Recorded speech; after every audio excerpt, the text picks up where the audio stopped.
Hold up. Are the Falcons actually thinking about trading Kyle Pitts? The rumors are flying, and they're not coming from some no-name blog. NFL insider Jordan Schultz says teams are calling Atlanta about a possible trade for Pitts, and the Falcons are listening. Yeah, you heard that right. The guy they drafted 4th overall in 2021 might be on the move. But here's the twist. Atlanta reportedly wants at least a day 2 pick to even start the conversation. Now let's be real. A couple years ago, that would have been a no-brainer. Teams would have lined up to drop a second-rounder for Pitts without blinking. But right now, it's complicated, because when you trade for Kyle Pitts, you're not just taking on a player, you're also taking on the contract. And any GM thinking long-term is asking themselves, why give up picks when we could just wait and grab him in free agency if Atlanta doesn't extend him? And it gets deeper.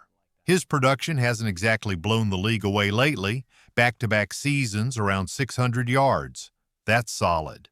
But it's not what people imagined when he came into the league as a generational tight end talent. But let's not forget, Pitts hasn't exactly had elite quarterback play in Atlanta. You can't expect highlight reel numbers when the offense has been stuck in quicksand. That's why this year feels different, and it's exactly why the Falcons might not move him.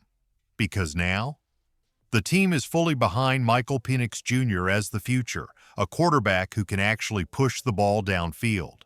The front office believes that Pitts, in a real offense with a real quarterback, could finally explode into the weapon we've all been waiting to see. Money talks what they'd gain from a trade. But here's where it gets interesting. If they do decide to pull the trigger and trade him, the Falcons would clear $10.8 million in cap space. That's not nothing. That's a move that gives you flexibility. Maybe for another veteran weapon. Maybe for more help on defense. So the question becomes, is that worth it? A day 3 pick, maybe an early one, plus almost $11 million in savings, in exchange for a guy who might finally have his breakout year? This isn't just a rumor anymore. The calls are real. The decisions, looming. If Kyle Pitts walks out that door, the drop-off is massive. Right now, the next man up is Charlie Warner. And no disrespect, but he's not built to fill that void.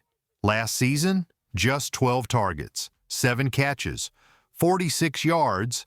That's not a weapon. That's a blocker. Charlie's the guy you throw into a power set and tell, see that linebacker? Go hit him in the mouth. But you're not scheming up ways to get Charlie Warner open in the red zone. You're not drawing up third down plays for him in crunch time. That's where Kyle Pitts is different. That's where he's special. We're talking about a unicorn, a tight end with wide receiver speed, red zone dominance, the kind of guy who can turn a routine slant into a 30-yard gain. And yeah, the last 2 years weren't fireworks, but the talent, still undeniable. Take him out of this offense and you don't just lose a player. You lose the threat, the kind of mismatch that keeps defensive coordinators up at night. Now sure, there are names floating around in free agency.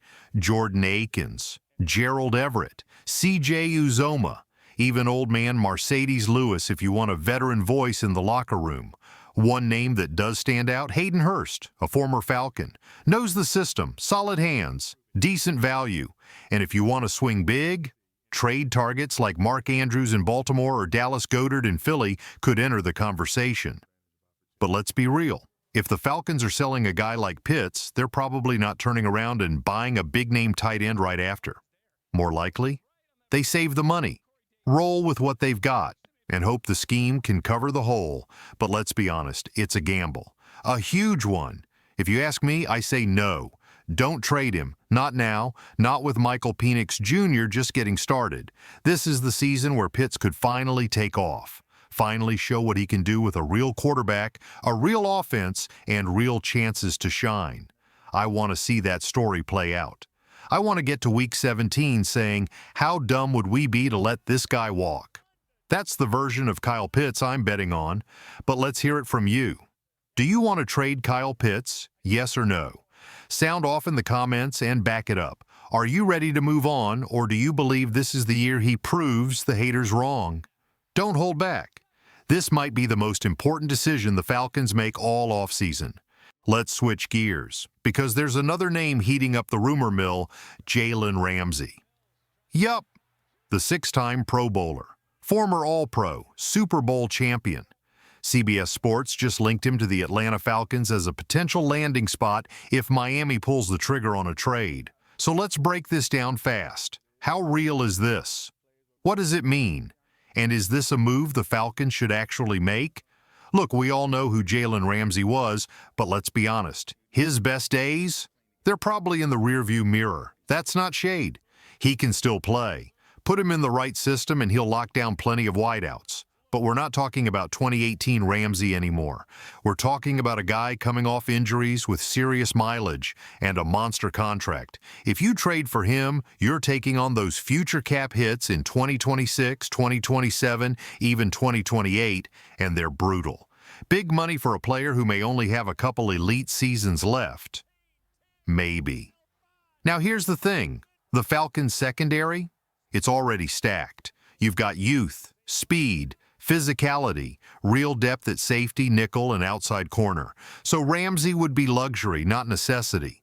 And with guys like A.J. Terrell, Jesse Bates, and a bunch of young studs soon due for contract extensions, is this really where you want to drop a pile of cash? Sure, Ramsey makes the defense better, but does he make it $20 million better? To me, that's a stretch. You've built this core the right way. Smart, homegrown, with long-term upside. Do you really want to risk all that on a short-term splash? So let's put it to you. Should the Falcons trade for Jalen Ramsey? Drop a T for trade if you think adding a future Hall of Famer puts this defense over the top. Or hit P for pass if you'd rather stay focused on the young core and build for the long haul. Let's get loud in the comments. This is the kind of move that could define the next few seasons. All right, Falcons fans. This is the kind of headline that makes your jaw drop. Jalen Ramsey to Atlanta? It's not just smoke anymore. It's getting real. CBS Sports has already named the Falcons as a potential landing spot if Miami decides to move on. And let's be honest, when a name like Ramsey hits the trade block, you have to at least look. But let's slow it down and break this all the way down, because this ain't Madden. It's real life. Real money. Real consequences. Now, don't get it twisted, Jalen Ramsey is still a baller. Even last year, when injuries hit, he still flashed that shutdown ability. He's got the instincts, the leadership, the experience. You don't just toss that aside, but we've got to be honest about where he's at. He's 29. Injuries are catching up.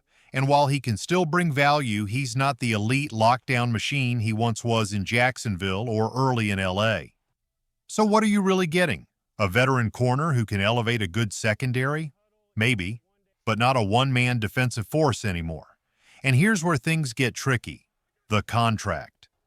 If the Falcons trade for Ramsey, they don't just get the player, they get the bill. And that bill is massive. His cap hits in 2026, 2027, and 2028 are absolutely loaded. You're talking about tens of millions tied up in an aging cornerback while you're trying to pay the next generation of stars. And let's not forget, guys like A.J. Terrell, Jesse Bates, Bijan Robinson, and even Michael Penix Jr. down the road, they're going to need contracts.